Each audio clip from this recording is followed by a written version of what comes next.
अस्सलाम वालेकुम everyone, this is Abdul Samad Khan from connect college. I hope आप सब बिल्कुल ठीक ठाक होंगे, खैरियत से होंगे। अच्छा जी, आज हम लोग लॉगरिथम के चैप्टर से रिलेटेड कुछ जो हमारे रिमेनिंग MCQs रह गए थे उनको डिस्कस कर लेते हैं। तो हमने यहाँ पे 65 if I am not wrong 65 तक हमने ये कर लिए थे, यहाँ तक हमारा ये हो गया, ठीक है, प्रीवियस लेक्चर में। अब यहाँ 66 से हम शुरू कर रहे हैं। देखिए यहाँ पे आपसे ये कह रहे हैं कि log to the base of 5 of 125 times 625 divided by 25, तो इसका आंसर क्या होगा। इसका आसान सा तरीका मैं आपको लिख के दिखा दूंगा, तो ये इस तरीके से सॉल्व बेटा किया जा सकता है। 125 टाइम्स 625 डिवाइडेड बाई 25, राइट। तो इसमें सबसे पहले तो आप इसकी सिंप्लीफिकेशन करो। जैसे अगर मिसाल के तौर पर मैं 125 और 25 को कहूँ ना, तो ये डायरेक्टली 25 की टेबल से कट हो सकते हैं। 25 1 एंड 25 5, ठीक है। तो डिनोमिनेटर तो इस तरह से आपके पास खत्म हो जाएगा। एक चीज, दूसरी चीज, ये दोनों आपस में हो रही है मल्टीप्लाई। तो इनको मैं मल्टीप्लाई कराऊंगा 625 को 5 से, तो मेरे पास जो आंसर आएगा दैट विल बी 3125। ये आप करके देख लिएगा।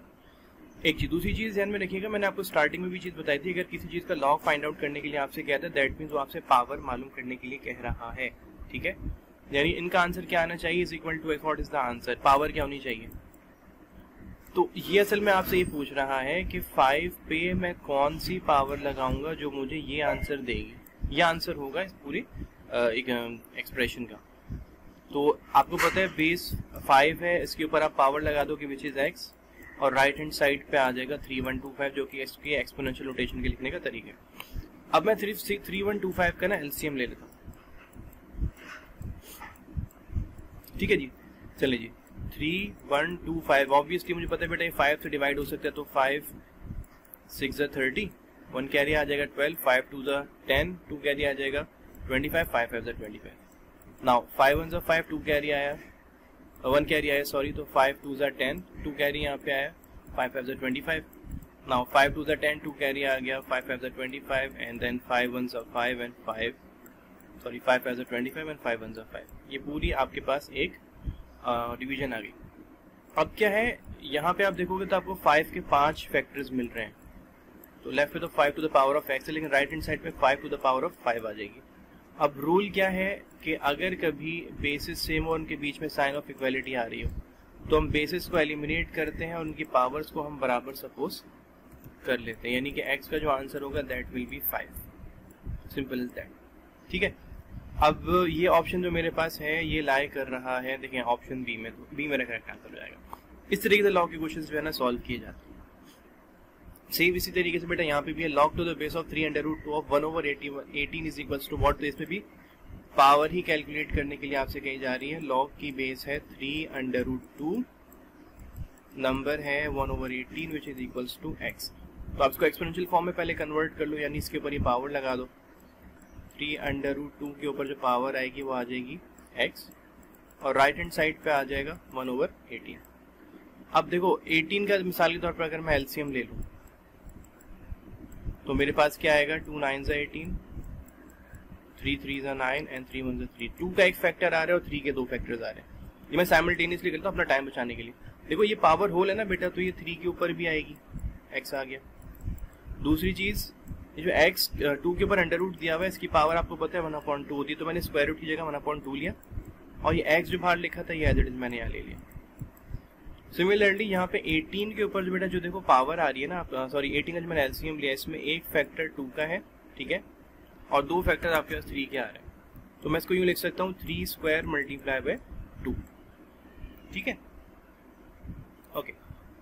अब क्या है, अगर मैं इस वाली वैल्यूज को ऊपर मिसाल के तौर पर बेटा ले जाता हूँ, ये पूरी जो वैल्यू आ रही है मेरे पास, इसको अगर मैं ऊपर ले जाता हूँ, मुझे पता है इसकी क्या होगी, साइंस चेंज हो जाएंगी, पावर +2 जो है वो -2 में कन्वर्ट हो जाएगा, और 2 के ऊपर पावर 1 है वो -1 में कन्वर्ट हो जाएगी। और यहाँ पे क्या है, 3 के ऊपर पावर x आ रही है, और यहाँ पे 2 के ऊपर पावर आ रही है x/2। अब वही रूल आप लगा दो जो यहाँ आपने लगाया था कि बेसिस सेम है और बीच में इक्वालिटी की साइन आ रही है, तो यहाँ भी ऐसा ही है, बेसिस सेम है, 3 मल्टीप्लाई हो रहा है 2 से, यहाँ पे 3 मल्टीप्लाई हो रहा है 2 से, और बीच में इक्वालिटी की साइन आ रही है। तो आप क्या करोगे, इनकी पावर सिर्फ ले लोगे, बेसिस को एलिमिनेट कर दोगे, यानी 3 2 से मल्टीप्लाई हो रहा था, दैट मीन्स x x/2 से मल्टीप्लाई होगा, 3 यहाँ पे भी 2 से मल्टीप्लाई हो रहा था, इसका मतलब है -2 मल्टीप्लाई हो जाएगा -1 से। ठीक है, फर्दर मोर x को x से मैंने मल्टीप्लाई किया तो बेटा ये हो गया x², डिनोमिनेटर में आ गया 2, राइट हैंड साइड पे माइनस माइनस प्लस होते हैं, 2 1 2। अब ये 2 जो मल्टीप्लाई और इसको अगर मैं राइट हैंड साइड पे लेके आता हूँ, सॉरी जो डिवाइड हो रहा है, तो ये राइट हैंड साइड पे आके 2 से मल्टीप्लाई हो जाएगा, तो x² का आंसर हमारे पास आ रहा है 4। अब मुझे पता है कि अगर मुझे स्क्वायर खत्म करना होगा तो मुझे वहाँ पे स्क्वायर रूट लगाना होगा, तो मैं दोनों साइड पे स्क्वायर रूट से अप्लाई करूंगा, तो इससे होगा ये कि स्क्वायर से स्क्वायर रूट तो कैंसिल आउट हो जाएगा। लेकिन ध्यान में रखिएगा जब भी स्क्वायर रूट आप लगाते हो वहाँ प्लस माइनस की साइन लाजमी आती है, तो ये प्लस माइनस की साइन मेरे पास आएगी और 4 का स्क्वायर रूट आपके पास होता है 2, तो ये एक्स का आंसर मेरे पास आ गया। लेकिन देखें इसमें एक चीज हमेशा ध्यान में रखिएगा, पावर मैंने क्योंकि यहाँ पे कैलकुलेट किया ना, तो पावर प्लस में होना कुछ और होता है और माइनस में होना कुछ और होता है, तो ये दोनों आंसर +-2 एक वक्त में पावर के केस में सेम नहीं है, सेम आंसर आपको नहीं देंगे, तो एक आंसर सही होगा या गलत होगा, ये हम चेक कर लेते हैं। इसको उठा के आप जरा रखो इस जगह, ये जो मैंने इक्वेशन बनाई थी ना ये वाली, x के ऊपर ऐसी कौन सी पावर आनी है जो उसका आंसर 1/18 कर देगी। अगर +2 1/18 कर सकते हैं तो वो सही है, -2 कर सकते हैं तो वो सही है। अब मैं आपको करके दिखाता हूँ। देखिए सवाल ये था 3√2, इसके ऊपर अगर मैं मिसाल के तौर पे 2 पावर अप्लाई करता हूँ तो देखें ये पावर 2 इसके साथ भी आएगी तो ये तो हो जाएगा 3², और ये पावर 2 जो है ये √2 के साथ भी आएगी तो ये हो जाएगा √2 का स्क्वायर। तो इससे होगा क्या, यहाँ का स्क्वायर से स्क्वायर रूट कैंसिल आउट हुआ, 3 का स्क्वायर 9 होता है और यहाँ पे आ जाएगा सिर्फ 2, और इन जब आप मल्टीप्लाई कराओगे तो यू विल गेट 18। जब आपके अगर आप यहाँ देखो तो यहाँ जो चीज़ आपको चाहिए थी वो थी 1/18, इसका मतलब क्या हुआ कि +2 से मेरा आंसर नहीं आ रहा और ये ऑब्वियसली -2 से आएगा, तो इन दिस केस हमारे पास जो करेक्ट आंसर होगा वो हो जाएगा -2। थोड़ा सा डिटेल था, मैंने कहा आपको डिटेल से बता दूं, तो इस तरीके से इसका आंसर ऑप्शन भी जो है वो -2 है। ठीक है, 68 में कह रहा है कि if log to the base of 10 of 0.0001 is what. ये आसान है बेटा, इसको आप वर्बली भी कर सकते हो, log to the base of 10 0.0001 यानी वही पावर पूछ रहा है आपको। 10 पे ऐसी कौन सी पावर आप लगाओगे जो आपको आंसर ये देगी। ठीक है, 10 के ऊपर x आ जाएगा, राइट हैंड साइड पे 0.0001 आ जाएगा।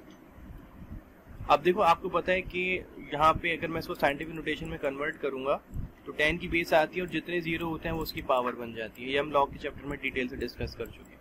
तो यहाँ भी वही कंडीशन हो जाएगी, बेसिस सेम है, बीच में इक्वालिटी की साइन आ रही है, तो हमने इसको एलिमिनेट कर दिया और x का आंसर जो हमारे पास आ जाएगा दैट विल बी -4, और ये लाइन हमारे पास कर रहा है ऑप्शन बी में। ठीक है, अच्छा 69 पे अगर मैं आऊँ तो यहाँ पे थोड़ा सा समझने वाला सवाल है। इसमें आपसे ये कह रहा है कि log √8 डिवाइडेड बाय log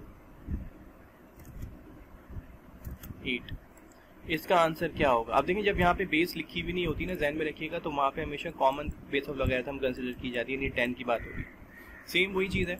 अब मुझे पता है, देखो भाई ये जो log के साथ 8 लिखा है ना, इस 8 के ऊपर स्क्वायर रूट है, दैट मीन्स पावर आ रही है 1/2 और डिनोमिनेटर में है log 8। ठीक है, तो अब होगा क्या, आपको पता है log का जो लॉ होता है वो ये होता है कि जो पावर है वो log के स्टार्ट में आ जाती है, यानी कि 1/2 तो शुरू में आ जाएगा, यहाँ बच जाएगा सिर्फ log 8 और ये डिवाइड हो रहा है log 8 से। ध्यान में रखिएगा कि ये वाली वैल्यू जो है ये मल्टीप्लाई हो रही है 1/2 से। ठीक है, अब एक कॉमन सेंस है बेटा कि जो log 8 आपके पास लिखा है और जो नीचे लिखा है ये बिल्कुल सेम है, तो जो आंसर ऊपर वाले log का आएगा वही नीचे वाले log का आएगा। इसका मतलब ये हुआ कि ये log 8 इस log 8 को बिल्कुल कैंसिल आउट कर देंगे। कैंसिल आउट करने के बाद आपके पास जो वैल्यू बचेगी that is 1/2 which is our final answer for this equation. तो ये ऑप्शन हमारे पास अगेन बी में लाई कर।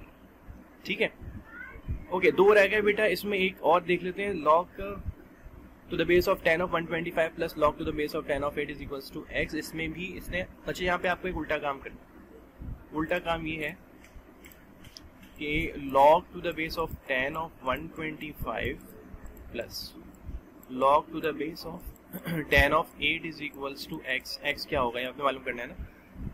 तो आपको एक चीज पता है, log का ये लॉ होता है कि अगर आप किसी दो ऐसी वैल्यूज के log कैलकुलेट कर रहे हो ना जिसके दरमियान मल्टीप्लीकेशन आ रही है, तो आप लॉग ए और लॉग बी अलग अलग कैलकुलेट करते हैं और मल्टीप्लीकेशन की वजह से उनके बीच में प्लस लगा देते हैं, ठीक है ना। अब यहाँ से हमें उल्टा काम हमने करना है, यहाँ जो प्लस आ रहा है ना, तो लॉग 10 तो हम ऐसे ही लिख लेते हैं, ठीक है, क्योंकि बेस इसकी 10 दी हुई है। मल्टीप्लाई होगा तो प्लस आएगा, तो उसको उल्टा करो, प्लस, अगर प्लस लिखा हुआ है तो उनके बीच में क्या आना चाहिए, इसका आंसर होगा कि मल्टीप्लीकेशन आनी चाहिए, यानी इन दोनों वैल्यूज की मल्टीप्लीकेशन हो रही थी जिसकी वजह से यहाँ प्लस आया था, ठीक है। ओके, फर्दर मोर ये एक्स आ गया। अब आपने क्या करना है, 125 को 8 से मल्टीप्लाई करना है, मल्टीप्लाई करके आपके पास इसका आंसर आएगा 1000। 125 तो जब आप 8 से मल्टीप्लाई कराओगे तो 1000 आ जाएगा, which is equals to X. And finally अब वही सवाल बन गया कि ये 10 है बेटा, सही है, 10 पे कौन सी पावर ऐसी लगेगी जो आंसर मुझे 1000 देगी, तो ये वर्बली भी कर सकता हूँ, 10 के ऊपर पावर x आ गई और 1000 मेरा आंसर आ गया। 10 के ऊपर ऑब्वियसली आपको पता है पावर 3 लगानी पड़ेगी, 3 दफा मल्टीप्लाई करोगे तो 1000 आएगा ना। इसको फिर भी हम लोग सॉल्व कर लेते हैं, 10 की पावर x ऐसे ही है और 1000 का जब मैं एलसीएम लूंगा तो मुझे 10 के 3 फैक्टर्स मिलेंगे, 10 multiply by 10 multiply by 10। And again मेरे पास वही चीज आ गई कि बेसिस सेम है, इक्वालिटी की साइन आ रही है, इन्हें स्किप करो, बेसिस को, पावर्स को बराबर ले लो, तो इस सूरत में x का आंसर जो मेरे पास आ गया दैट विल बी 3, और ये ऑप्शन ए में लाई कर रहा है, ठीक है। अच्छा, the last one is logarithm were introduced by, जो लॉग का चैप्टर जहाँ स्टार्ट हो रहा है, अगर आप वहाँ पढ़ोगे ना बेटा तो वहाँ पे आपको मिल जाएगा कि लॉगरिथम की जो इंट्रोडक्शन दिया था वो स्टार्ट किया था मोहम्मद इब्ने मूसा अल ख्वारिज़मी ने, ये मुसलमान साइंसदान थे, मैथमेटिशियन थे, ठीक है। अच्छा, ये कुछ बेटा इंपॉर्टेंट एमसीक्यूज से related to the logarithm chapter जो मैंने चाहा आप लोगों के साथ थोड़ा तरतीब से मैं जिक्र कर लूँ। अब इससे रिलेटेड कुछ और एमसीक्यूज भी आ सकते हैं, जो चीज़ ये चीज़ ध्यान में रखिए कि जो एमसीक्यूज हम डिस्कस कर रहे हैं ना, ज़रूरी नहीं यही है, ठीक है, लेकिन इससे रिलेटेड बहुत सारे एमसीक्यूज बन सकते हैं, तो अगर आपको बेसिक समझ में आ गई है तो आपके एमसीक्यूज सारे समझ में आ जाएंगे, ठीक है जी। तो अभी फिलहाल आज की वीडियो से फिलहाल इतना ही। नेक्स्ट वीडियो में इंशाल्लाह ताला किसी नए चैप्टर के साथ आप लोगों से मुलाकात करूंगा, तो तब तक के लिए इजाजत दीजिए। अब तक अपने घर वालों को बहुत ज़्यादा ख्याल रखिएगा, हमें दुआ में भी याद रखिएगा। टेक केयर एंड अल्लाह हाफिज़।